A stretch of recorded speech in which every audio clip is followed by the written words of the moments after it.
Hello, Emily Gibbons here. Sorry, adjusting my volume.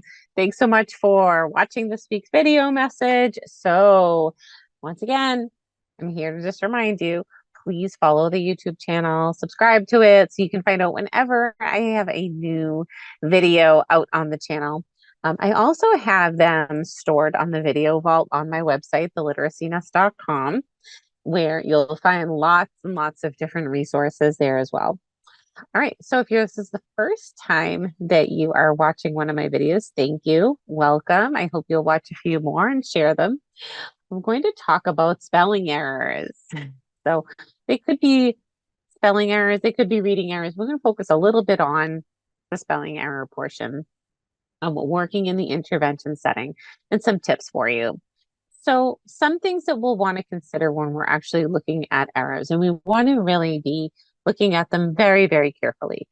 And the reason why is that it comes down to this.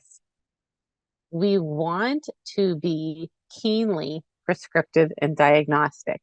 We want to be able to look at that error, figure out what the cause of it is, and prescribe or plan out our next steps.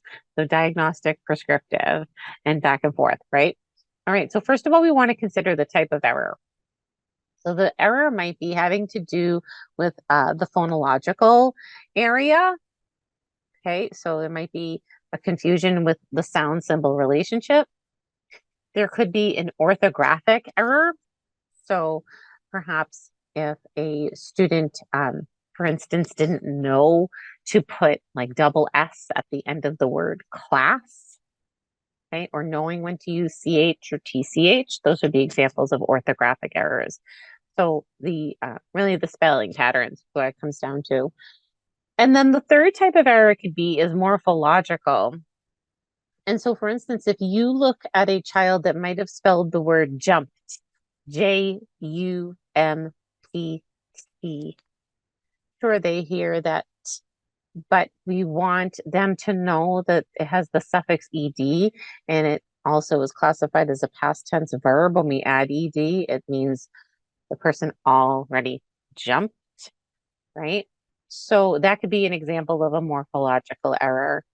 So when we look at those errors, we can really plan and design what our students need best. So we want to look at where it's happening. Is it happening during the time that they're reading?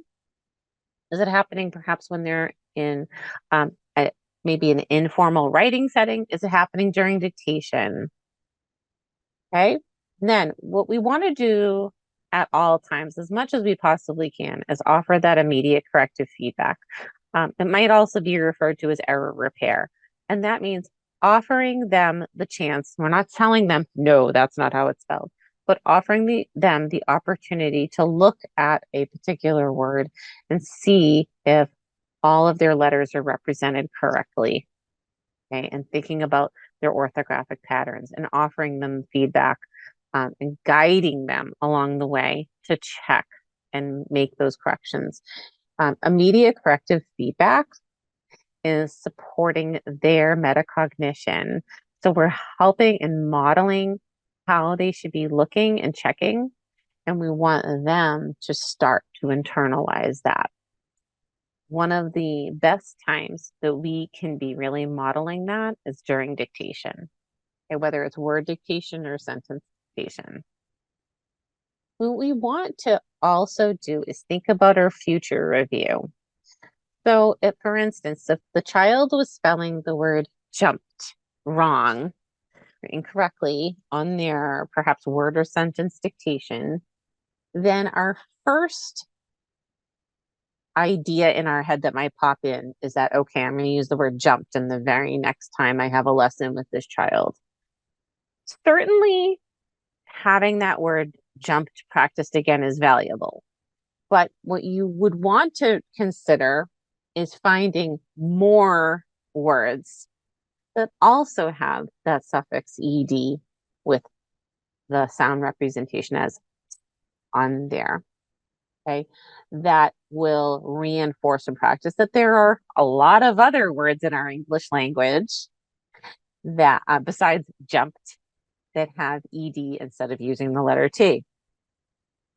So in future review, I'm going to look at my word lists and I'm going to find more varied words that I hadn't used yet and put those into perhaps maybe a quick game, okay, and into their dictation portion and even in any decodable practice that I might give them.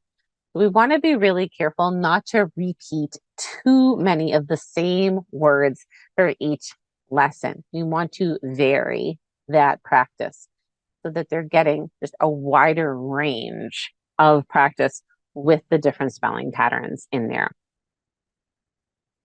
Finally, we want to think really carefully about the specific points in that lesson plan.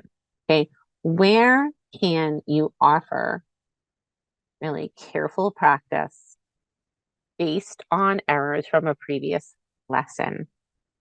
If they're still having, for instance, B and D reversals, maybe they only needed worked in the warm-up section at the very beginning. But maybe they need a few extra words in their word dictation that have a B and D in there. We want to be really thoughtful in specific points in the lesson. Where can we still practice what may have previously been an error, but in a thoughtful way? Perhaps it's just a quick game like roll and read. Okay.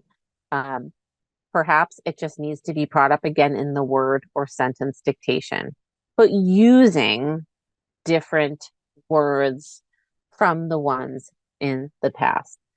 So, for instance, instead of jumped, I might use like pumped or limped, things like that. And make sure I'm giving lots of varied practice in that area. Okay. So I've given you a lot of information sort of in a very, very short period of time. I have a blog post on, first of all, the types of spelling errors that we want to be looking at.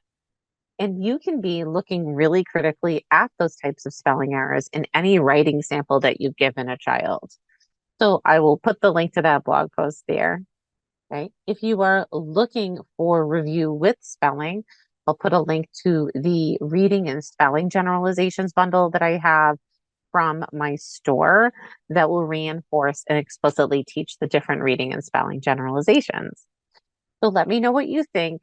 Are there any questions that you may have about how to incorporate different review to help with those previously seen errors in other lessons?